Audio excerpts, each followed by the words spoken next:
All right, we're going to get to confidence, man. It's so important that we are confident when we ring that doorbell, when we meet up with that customer. You know, this goes to some of those things, man, that crap us all out. We're looking them up on Facebook. How much is the house worth?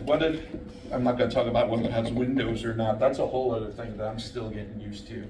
But at the end of the day, we have to be confident. If you crap yourself out, it's really hard to ring that doorbell and be like, yes, let's go, right? And again, I think I've shared this with you. I play golf, not as well as I once did, but man, you hit that bad golf shot. It's so hard to shake that off because you're just angry. Whatever that last sit was, that last customer, whatever's going on in your life. But when you guys hit that doorbell, you're the expert. You know what you're doing. When you're not confident, whether you feel it or not, again, it's not cognizant. I'm ringing the doorbell. I'm not confident. No, but people pick up on that. Smiling eyes. Smiling face. A smile is one thing, but actually knowing your stuff is another thing. But we're going to start first by going over really quickly 2 things, right? You're going to get sick of seeing it because I'm going to talk about it pretty much at each presentation for a minute. Fear of loss, promise of gain, and as per Joe, the fear of loss is greater than the desire for gain. Okay? This is what motivates people. Getting to their need, not their want. We've often talked about creating urgency and desire, right? Desire is need. Okay? Need is a much deeper thing. Don't forget, if they need the flooring, they're going to do it. It's going to be urgent. You are going to get it done. And I'm going to talk about confidence mixes its way in there, but you have to make it a need. The only thing that motivates people, a need becomes a drive. They already set the appointment, guys. Be welcome to do it. Every time a customer wants a slap, like, why are you even here? I don't want to buy flooring. You called us. We didn't knock on your door and go, hey, can I come in and show you flooring? Or can I throw some dirt on your carpet so I can run a vacuum over it? Okay? Oh, let me show you what I got. Incentive. Why? Buy now. Buy now. Not buy later. Not 6 months from now, 3 days from now, a week from now. To buy now, and the goal is to write that contract, right? We talked about overcoming the 3-bit objection last week. It was a really cool video. Let's recap. This is the biggest learn, I think, of all the things I've expect it. It's going to come. You are going to get the 3-bit objection on every single appointment. So prepare for it. Be working to get rid of it all the way through. Make sure you're asking the customer their buying criteria. What are you looking for? Why are you looking for it? What do you hope to get? What are the extras or the moving of furniture and everything else that we can do for you? Shove that all in there. Isn't that important that we move your furniture? Yeah, sure it is. You're going to do that early so that your entire appointment is to do what? Why are you asking buying criteria? So you can do what? Eliminate objections. Eliminate objections by giving them their criteria. Here is the pet-resistant flooring, that is in this color, that can be installed the time you want it. And we can move your furniture and all those other things you were worried about. Criteria. Done. Right? Come the end, I've done everything for you. Now it's just price, right? Because you don't want to deal with all that other stuff. And if I've done all your criteria, what do you got to get 3 bids for? On top of that, so I said sell all our value propositions and differentiate us. Use your third-party support. Our reputation management has come there's a risk to doing business the way we do. Okay, if we just slam stuff in there and a lot of other things, we'll have a lot of negative reviews. Okay? We don't. We got this beautiful 4.9, Right. 4.8 Google review. We've got 100,000 actual customers. And it's not a torch award. What's a torch award? Does anybody? You gotta sell it. The Better Business Bureau, it's been around for decades, maybe longer. And they don't give these things out to everybody. And it's for ethics. Sales and ethics typically don't go together. Okay? Robert, I'll be with you in a second.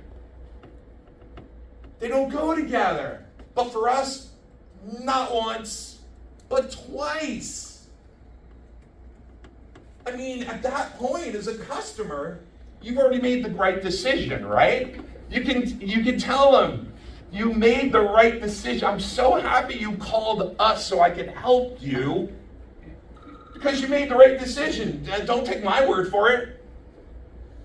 Don't take my word for it. Here's a whole lot of people and a whole lot of other organizations that know. They already know. You do that, you get the needs. Now you got their criteria, their needs assessment, whatever you want to call it. The close becomes so much easier at that point. Okay? And you can't pitch the price. Don't give them it's so hard. You ring the doorbell, it's like the third thing they want to say. So what do you think it's going to cost? You know, blah, blah, blah. Please, no. Try to stay away from it with ranges and everything like that. You have to accomplish certain things before you can get to that. Okay? Don't pitch price until confirming that we have accomplished everything for their bride. Isn't that right, sir? Yes. Did I get you the color where you love? Absolutely.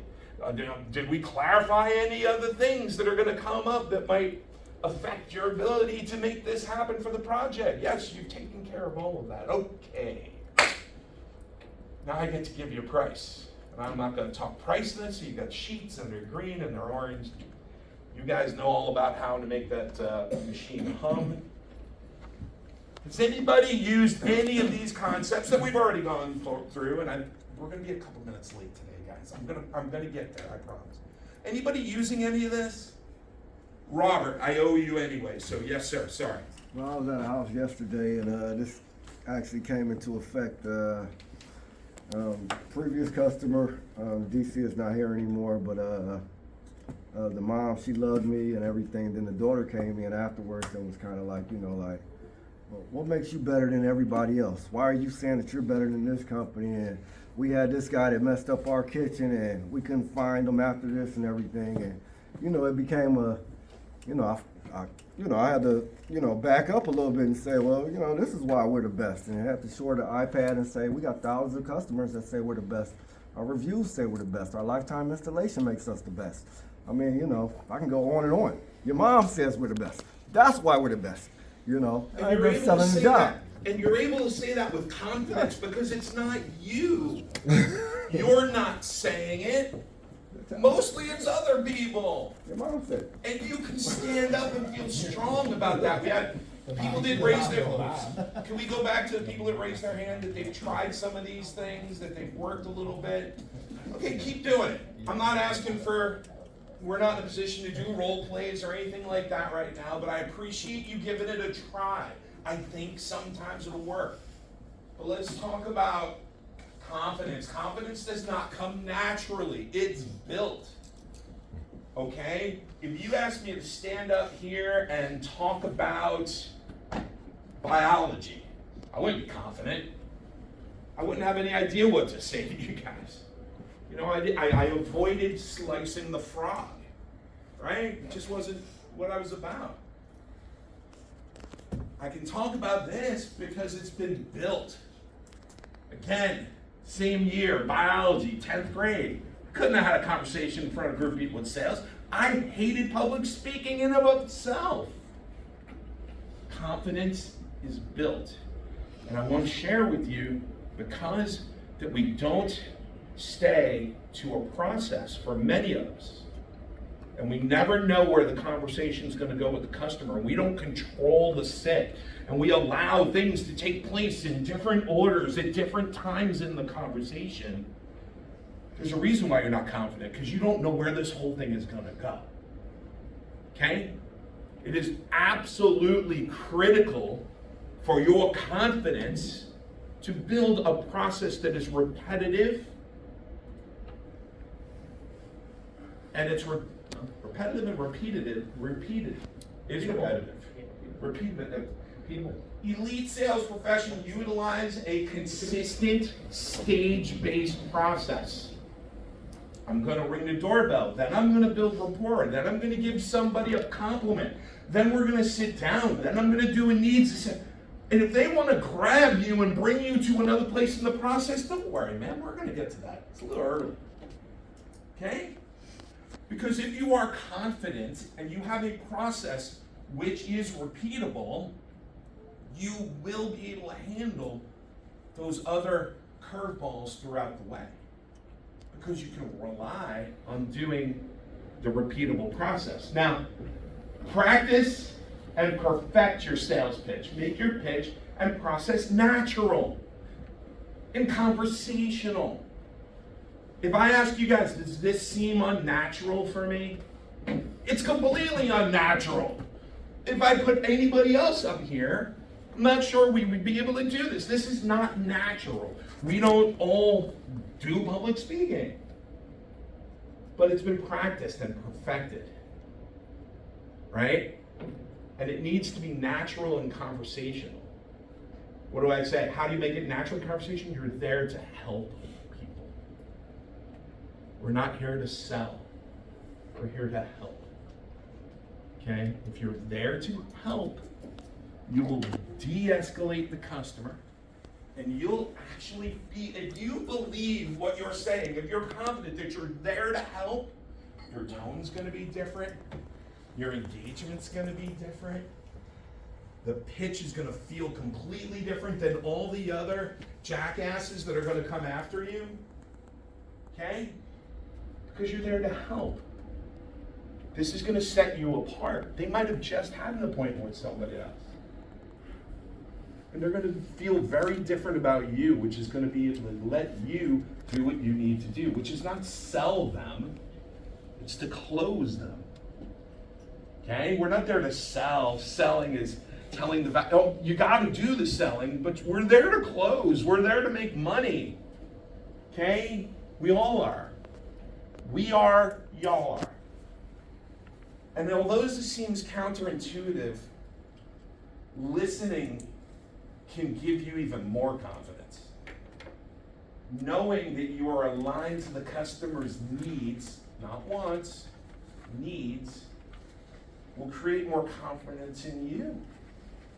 Instead of just going in and jamming some flooring on them and then jamming a price on them. Again, the cost of everything that I've shared with you, the absolute cost of it, is time. These are none of the concepts I've shared with you. Not one of them is or will be quick. You can't do these things in a 20, 30-minute appointment. Okay? And whatever you think the customer is or is not going to do in those first 5 minutes, when you've already judged them up one side and down the other, can change. You have the ability to change that. What they are at the beginning doesn't mean that's what they will be at the end. And that's when you close. You don't close in the first 5 minutes. You close at the end, and you determine when the end is. And if you determine that end is in a half hour because of how you felt in the first 5 minutes, you're done. You're done. That's a 42% closing rate. We're not talking about having to double our closing rate to be successful. We're talking about small increments, little things here and there. And it's okay, fine, judge them in the first 5 minutes.